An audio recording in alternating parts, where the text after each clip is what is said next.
Miss Coast Pete, welcome to my show. Lest we forget, today we're going to look at TRANS SIBERIAN ORCHESTRA. They are an American rock band founded in 1996 by producer and composer Paul O'Neill, who brought together John Oliva and Al Pitrelli, are both Savatage members, and keyboardist producer Robert Kinkle to be the creative team of TSO. And that's not the Airport X-Ray folks, that's the TRANS SIBERIAN Orchestra. By 1999, TSO had established itself as arena rock, heirs to the position vacated by Pink Floyd. In fact, our favorite purveyor of national news, the Washington Post, described TSO as Pink Floyd meets Yes and The Who at Radio City Music Hall. In other words, this is a pretty big show. But what does the Washington Post know?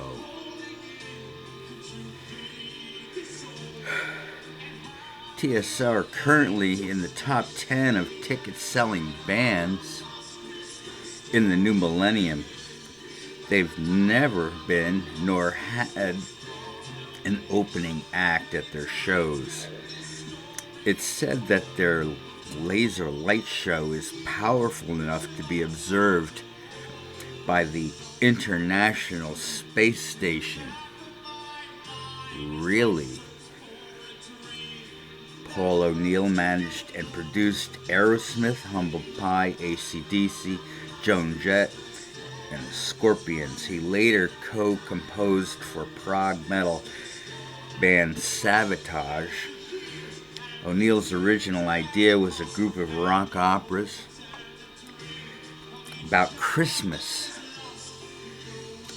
He named his organization after the real Trans-Siberian Railroad, equating it to the flow of music, bleak and beautiful concurrently.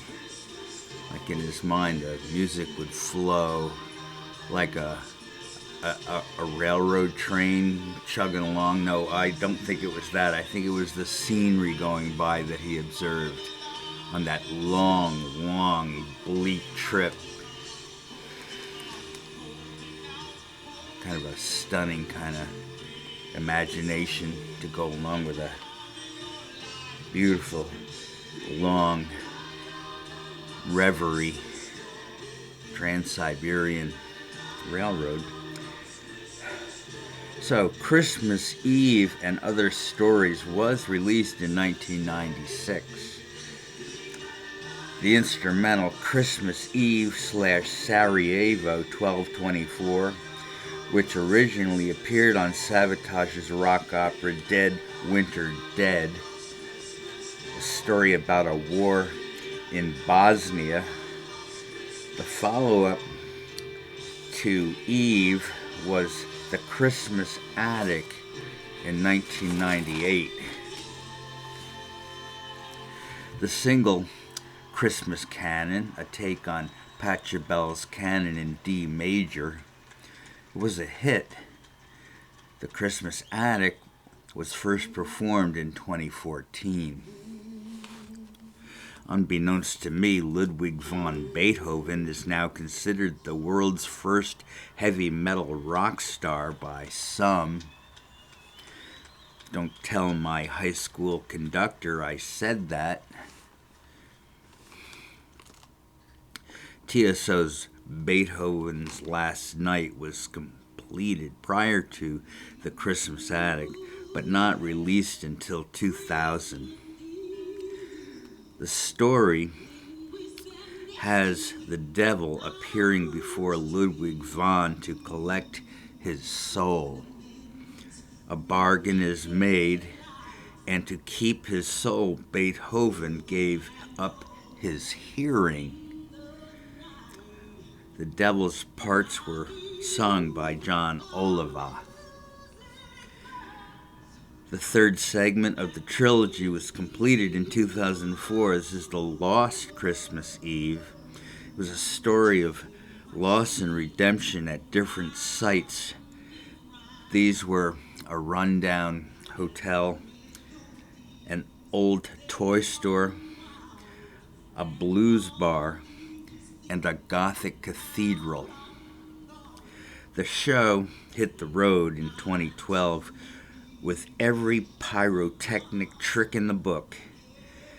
Is it true that prog rock operas have been elevated to classical musical operettas like Carmen and Tosca, or are these all considered ballet? I am a little out of my depth here. When Christmas was finally over, the new year of 2009 brought Night Castle, TSO's next album. It was a number 5 hit on Billboard. It was almost a straight prog album, but John Oliva talked O'Neill into making it a rock opera, as he thought the fans still expected a story, and they got one. As a thank you to fans, TSO released a low-priced EP called Dreams of Fireflies in 2012. TSO does all they can to keep ticket prices down, sort of like our friends over at Pearl Jam. And then in 2011, they released a choral piece titled Who I Am, which would later appear on their 2015 album Letters from the Labyrinth. Paul O'Neill died in 2017 from intoxication from a mixture of methadone, codeine, Valium, and doxylamine. What the hell is doxylamine? The show must go on, however, and the Ghosts of Christmas Eve continued into 2017 and then began another cycle in 2019. 84 vocalists, 4 different narrators, 4 different drummers, 10 violinists, 9 keyboard players, 5 bassists, and 9 guitarists have all been TSO members. The band has donated over $10 million to charity and local funds to help children in the cities where TSO plays. Over 100 bands played at the 26th annual Wacken Open Air Festival over 3 days in Germany. As mentioned, Savatage reunited for this, and TSO also appeared. And it was the first time they tried their ultra-complex show in an outdoor venue. John Oliva performed with both groups, with Savatage for the first time in 25 years. Even with Woodstock levels of wet mud, both Savatage and TSO were the absolute highlight of the festival. But I'm sorry, Washington Post, Pink Floyd, they are not. Did we need a heavy metal Christmas extravaganza? Apparently we did, and that's what we've got. And you can go to a place nearby where you live and hope for TRANS SIBERIAN Orchestra to show up and put on their Christmas show for you, put you in the spirit of giving rather than getting. Thanks for being with me on my show, lest we forget the TRANS SIBERIAN Orchestra. Take good care.